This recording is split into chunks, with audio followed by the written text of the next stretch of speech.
who represented Buryat nation and live here in the United States to promote the idea that it's interest both and win-win for not only Buryatia people, not only for Finland, Poland, Ukraine, the European Union, but also for the United States to have the independent Buryatia and other post-Russian spaces states. Thank you, Alev. You already covered part of what I intended to say. Thank you for that, actually. Actually, today is June 12th, which is a holiday in Russia. And I would say the most absurd holiday in the world, because it is called the Day of Russian Independence.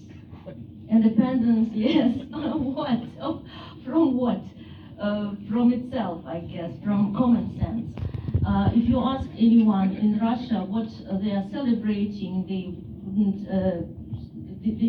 they wouldn't give you a good answer. But the official stance is that they are celebrating independence from Western imperialism, believe it or not.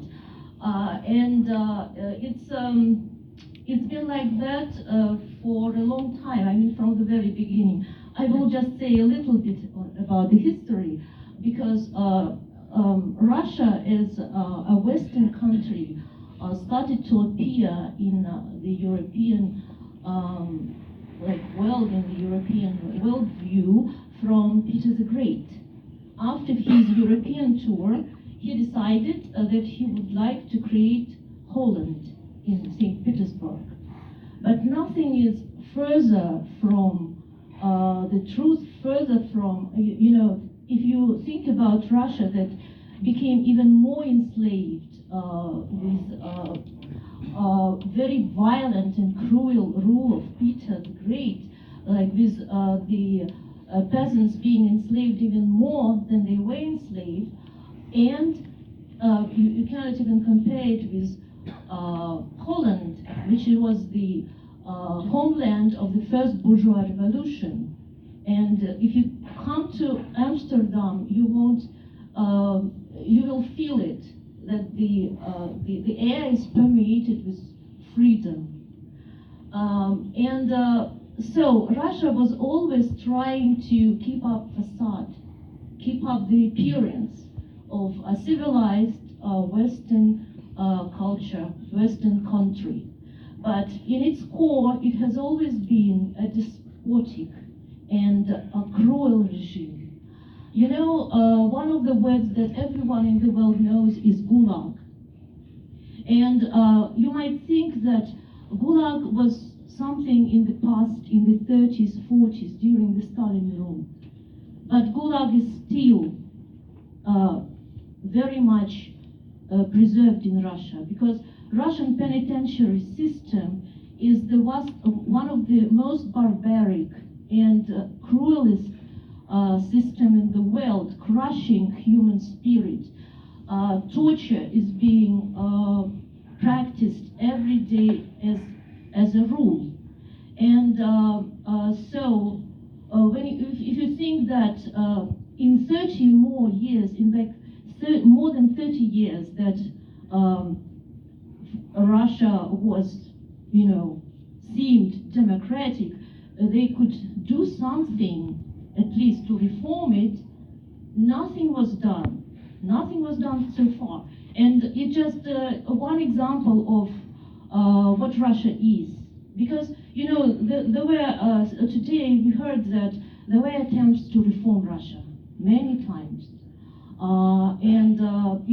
30 years ago, it was the last attempt. And the world is giving Russia a chance to reform itself, one time after another time. And all these attempts would fail dramatically because of the core, because of the very core of the country. That it was actually built on violence. It was built on colonial domination. It was its nature, it's colonialism and imperialism. And if something doesn't work, maybe you shouldn't give it a chance again. Maybe you should give the chance to other forces that are willing to reform the not the country, but this vast space that is now called Russia. In the 17th century, this vast space from the Urals was actually called not Russia, but Tartaria Magna, the land of the Great Han, right? It's not, now you think that, oh, Russia was always there. It's like it was always this big empire, but it's not it's not true. And you cannot call a country a democratic country unless it is not willing to give the colonies a right to secede. Right now, I'm actually a criminal in Russia. I'm wanted for separatism, for extremism, even terrorism, and I'm just one of the many activists who are now persecuted in Russia.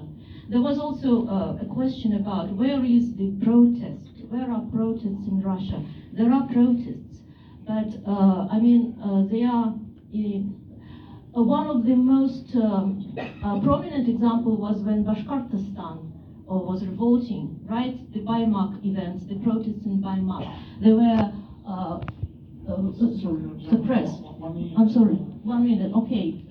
I will just conclude that Buryatia, as you know, Alex said, is in a very strategic place. It always was, and it's been gates of Russia to Asia. We have very strong ties with Mongolia, and we see Mongolia, South Korea, Japan, and the United States as our strong allies in the future. And that's why I think the United States needs to reconsider its view of Russia, and it's something that needs to be reformed, but to maybe look at us as a new force that is willing to build democratic state instead of what is in Russia now. And also, we are uniting right now. This is actually, I wanted to say that the forum is called the Forum of Free Nations of PostRussia, but I don't see S after nations. And I believe it's an honest error. It's just because it's mistakes, because of course it's not only Yes, post-Russian yes. space, it's even not space, but nations. Yes, because there are nations of Russia, and we are willing to cooperate with each other or live in peace and build a peaceful coexistence of these new states. Thank you.